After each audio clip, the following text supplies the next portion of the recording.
É inegável que está havendo não somente no Brasil, mas em todo o mundo ocidental, um grande movimento em direção ao que normalmente é considerado direita na política. O perfil do eleitor tem mudado bastante, e esse fenômeno fez aumentar quantitativamente, a níveis antes inimagináveis para muitos, o que costumam chamar de pobre de direita. O pobre de direita é sim uma excrescência criada dentro da nossa sociedade. Ele não sabe exatamente o que ele está defendendo. Ele defende o direito dos empresários o explorarem. Qual a explicação para a existência do pobre de direita? Acho que é importante salientar que a ideologia dominante de um tempo é a ideologia da classe dominante daquele tempo. Se a gente vive dentro da sociedade capitalista, na sociedade em que a burguesia é a classe dominante, isso significa dizer que as ideias dominantes que vão existir são ideias que vão colocar as perspectivas que são ideais para a burguesia, né? O individualismo, as questões raciais, as questões de gênero, as questões de classe, tudo mais, por uma perspectiva que vá valorizar e que vá consolidar o domínio dessa classe sobre essa sociedade. Essa classificação do pobre de direita, ela, apesar de ser muito incômoda, né, ela carrega também uma série de informações, ou uma série de percepções que escondem uma situação que é anterior, que é o conflito de interesses de classes que nós temos em países como o Brasil, em outros países também, que não são revelados, e, sobretudo, não são explorados ou não são colocados para o público em campanha eleitoral. Porque se essas pessoas que são exploradas, assim como as outras que têm uma orientação à esquerda também são, então o que faz essas pessoas a declararem voto no opressor, naquele que representa o sistema, naquele que faz com que essas pessoas permaneçam nessa situação de desigualdade? O que leva o indivíduo pobre a se colocar como de direita, ou seja, a querer participar do grupo que vai explorá-lo, que vai massacrá-lo.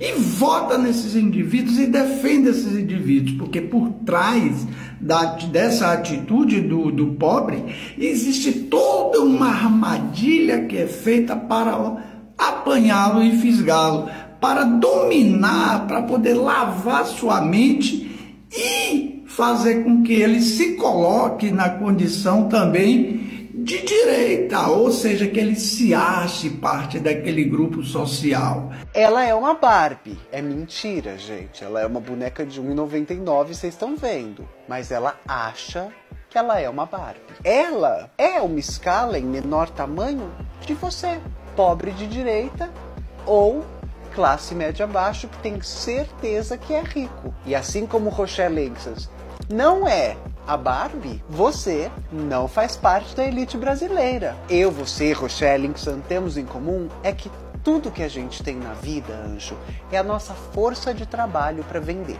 Mas a gente vende a nossa mão de obra e em cima da nossa mão de obra, eles fazem lucro e pagam a gente uma porcentagem ínfima. Pobre de direita, porra, tem muito. E é claro que vai ter.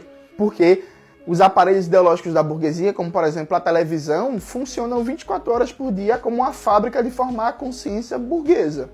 A classe que detém o poder econômico detém o poder material, né? O poder espiritual, o poder cultural, e ela vai tendencialmente dominar corações e mentes. O que a gente tem que fazer é pensar e atuar concretamente para ir revertendo isso, porque, como diria Lênin, a classe trabalhadora tem como sua principal arma a organização.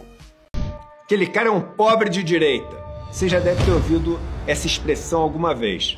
Ela se refere àquelas pessoas que não têm os serviços básicos garantidos, mas defendem mais privatização, defendem mais poder para as empresas que roubam delas o direito aos serviços básicos. Pessoas que não têm o direito a uma aposentadoria justa, mas defendem uma reforma que corte, né, os direitos dos aposentados. Enfim, pessoas que defendem os seus algozes, pessoas que defendem aquelas que mais as prejudicam e que roubam as suas riquezas. Meus amigos, a gente acabou de ver as declarações de Jojo Todinho, de que ela é uma negra esfavelada, ou seja, uma pobre de direita. Isso sempre, obviamente, pelas melhores razões, nos escandaliza, né? Como é que alguém vota? Como é que a formiga vota no chinelo? Isso tem que ser explicado, isso tem que ser compreendido, isso ainda não está compreendido no nosso país. É preciso saber o que é que vai causar isso. Isso são sempre feridas morais, raciais, emocionais, que um certo segmento social é oprimido exatamente por conta disso. E uma forma de você expressar esse seu ressentimento, essa sua raiva, que você não consegue explicar nem expressar de um outro modo, é exatamente a adesão a esse tipo de ideologia da violência. Como isto pode estar acontecendo, se historicamente são as ideias consideradas de esquerda as que têm uma genuína preocupação com os pobres, com o proletariado, com o trabalhador, enfim, com as classes menos favorecidas? Como podem as classes mais pobres estarem se convertendo à direita se a direita serve ao grande capital e aos interesses dos patrões? Vamos desvendar as nuances dessa questão e tentar compreender por que cada vez mais pessoas de todos os padrões sociais estão se assumindo como direita.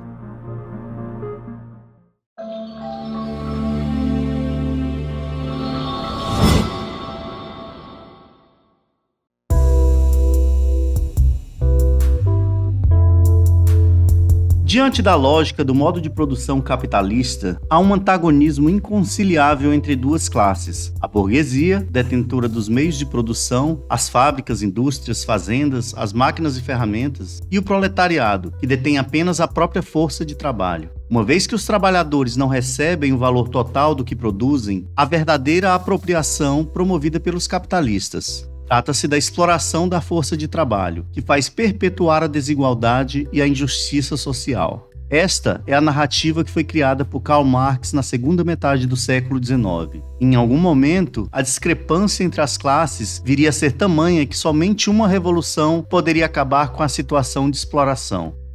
Sob uma lógica mais afeita ao Estado social-democrata, paradigma no qual o Estado brasileiro atualmente se insere, não haveria mais a necessidade de uma revolução. Embora tenha sido preservada a narrativa de exploração dos trabalhadores, a instituição dos direitos trabalhistas seria o meio para corrigir a injustiça social. Nesta forma de enxergar os fatos, há um proposital romantismo em relação ao papel assumido pelo Estado. Via de regra, ele é visto como mero mediador bem-intencionado, que basicamente age em favor da classe desfavorecida.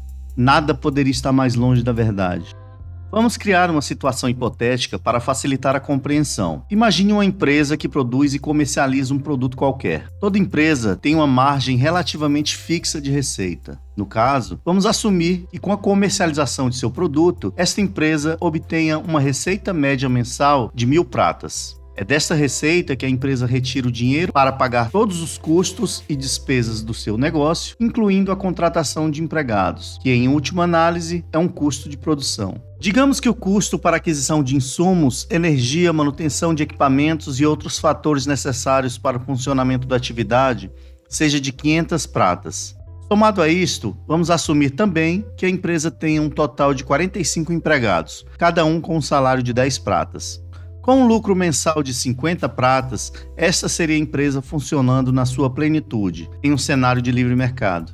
Em um determinado momento, em nome da proteção do trabalhador, o Estado decide fazer parte desta relação. Cria, então, um direito trabalhista X, que aumentará em 5 pratas para a empresa o custo com cada trabalhador. Para pagar esse direito, aos 45 empregados, haverá um custo adicional de 225 pratas. Ora, como vimos, a empresa só tem uma receita limitada de 1.000 pratas. Nem com a redução do seu lucro seria possível pagar o novo direito. Neste caso, para se adequar à lei, só existem 2 saídas para a empresa. A primeira seria contratar seus empregados com um salário de 5 pratas, ao invés de 10 pratas, ficando assim viável o pagamento do novo direito X para todos seus empregados. Na prática, acaba ficando a mesma coisa. A outra possibilidade seria manter o salário de 10 pratas e demitir parte dos seus empregados.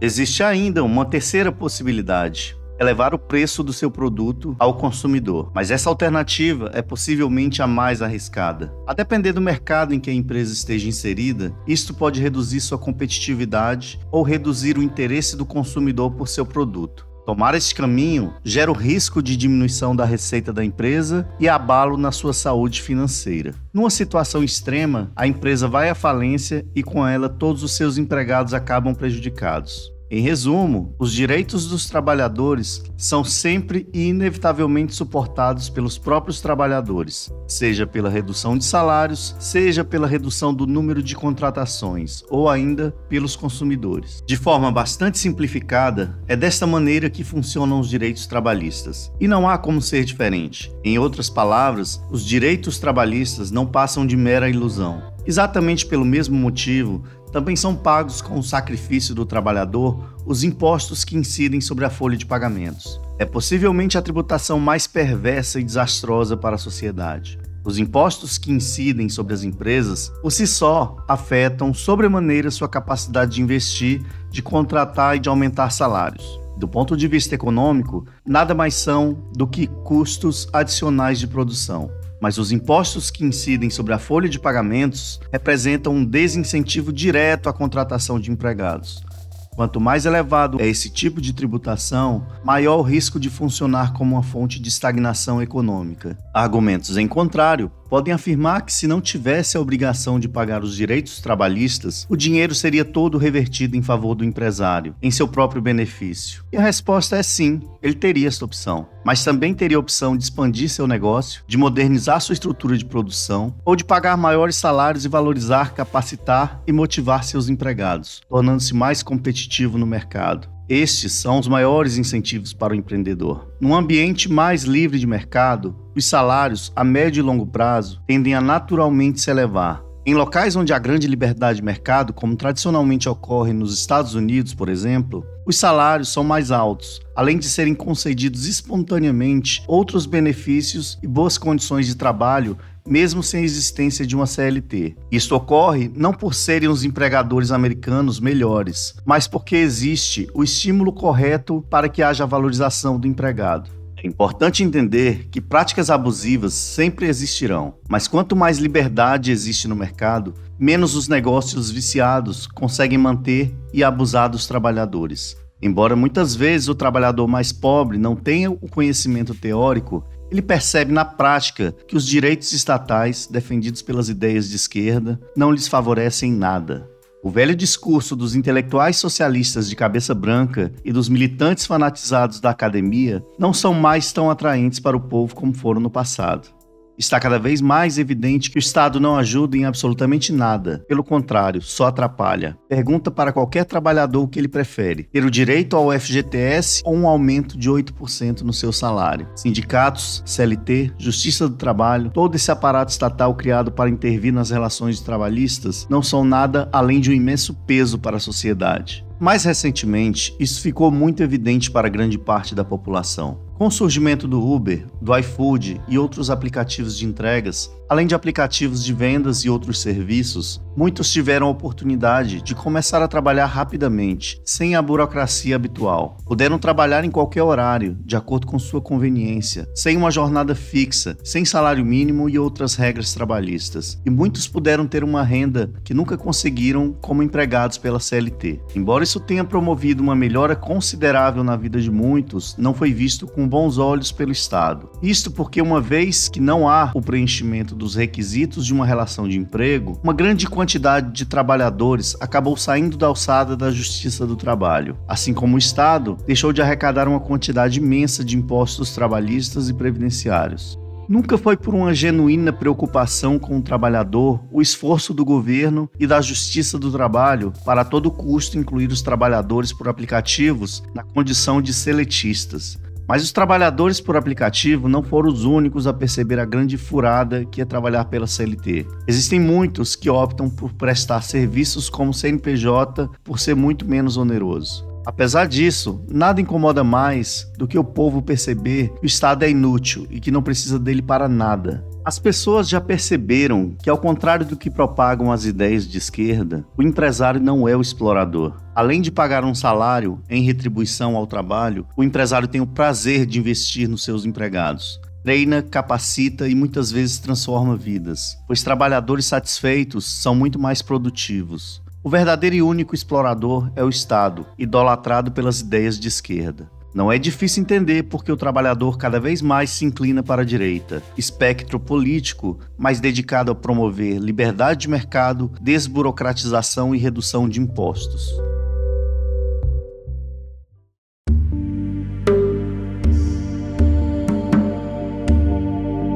No início do século XX, dissidentes do movimento socialista revolucionário, oriundos da esquerda sindicalista italiana, idealizaram uma nova vertente do socialismo. O movimento socialista internacional entrou numa verdadeira crise após a Primeira Guerra Mundial, pois a ideia de que os proletários iriam se unir para combater as burguesias de seus países simplesmente não aconteceu. Percebendo que o sentimento nacionalista era mais universal e fascinante do que os interesses associados à identificação com classes sociais, engendraram o nacional-socialismo italiano, conhecido como fascismo. Com o lema criado pelo filósofo fascista Giovanni Gentili, tudo para o Estado, nada fora do Estado e nada contra o Estado fascista tinha como objetivo o total controle da economia por meio de regulamentações, altos impostos, pesada burocracia e associação do governo com algumas empresas, de forma a estabelecer monopólios em determinados setores. Percebeu alguma semelhança com o Brasil? Por meio da Carta del Lavoro de Benito Mussolini, houve também a estatização das relações de trabalho. Sob o pretexto de proteção do trabalhador, o real propósito era enfraquecer as atividades econômicas privadas, de forma a facilmente submetê-las ao domínio estatal. Esta foi a inspiração para a criação da legislação trabalhista brasileira. Com a Constituição de 1937, influenciada pela onda totalitarista e coletivista que invadia o mundo, iniciou-se o denominado Estado Novo, período da ditadura de Getúlio Vargas, com inegável influência do modelo fascista de governo. Tal influência esteve sempre presente, fazendo-se perceber com clareza em um de seus discursos quando ficou famosa a frase "é a necessidade que faz a lei". Tanto mais complexa se torna a vida no momento que passa, tanto maior há de ser a intervenção do Estado no domínio da atividade privada. A inspiração para a criação da CLT no Brasil foi a Carta del Lavoro, instituída pela Itália fascista. Embora o objetivo fosse controlar e reprimir a atividade econômica, dizia-se que o propósito era proteger o trabalhador. Quase 100 anos depois, ainda há quem acredite nesse papo furado. Sob a mesma influência, diversos outros países criaram legislações trabalhistas. Mas passada a Segunda Guerra Mundial, sob alguma razão misteriosa, o Brasil foi um dos poucos a manter o diploma legal de influência fascista. Embora costumem acusar de fascistas os que se identificam com os ideais da direita, são justamente os esquerdistas que veneram toda a herança do fascismo incorporada ao Estado brasileiro.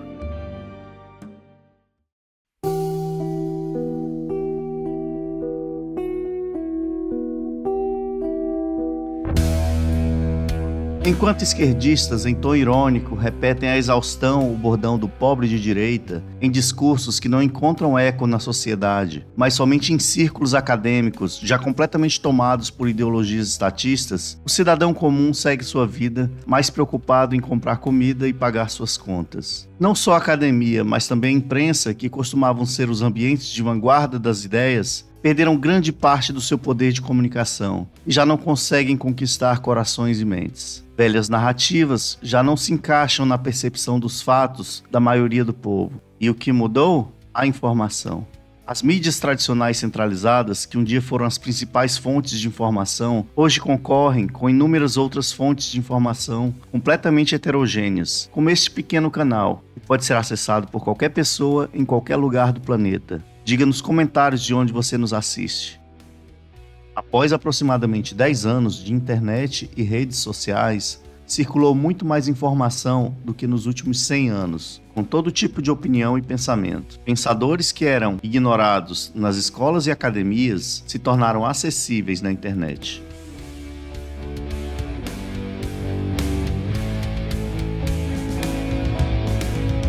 Somente os alienados permanecem acreditando em falácias como direitos estatais ou nas velhas narrativas socialistas de preocupação do Estado com os pobres, com o trabalhador e nessa conversa fiada de grande capital e a luta de classes. Cada vez mais as pessoas percebem que o vínculo estabelecido entre o empregado e o empregador é uma relação de simbiose. Ao mesmo tempo em que o capital disponibilizado eleva o valor da mão de obra, esta promove o ganho do investimento. Há uma relação de cooperação, não de exploração. Países com leis trabalhistas muito rígidas são geralmente péssimos lugares para se fazer negócio, pois ainda se cultiva aquela mentalidade arcaica de que o lucro é um pecado e de que os empresários são vilões. Pouca gente se aventura a investir ou abrir vagas de trabalho em lugares assim. Os trabalhadores fogem dos países com leis que os protegem em excesso. A extinção das leis trabalhistas é uma demanda imperiosa. Isto, por si só, atrairia muito mais empresas e investimentos para o país, o que naturalmente forçaria o aumento dos salários e tornaria obsoleta a lei do salário mínimo.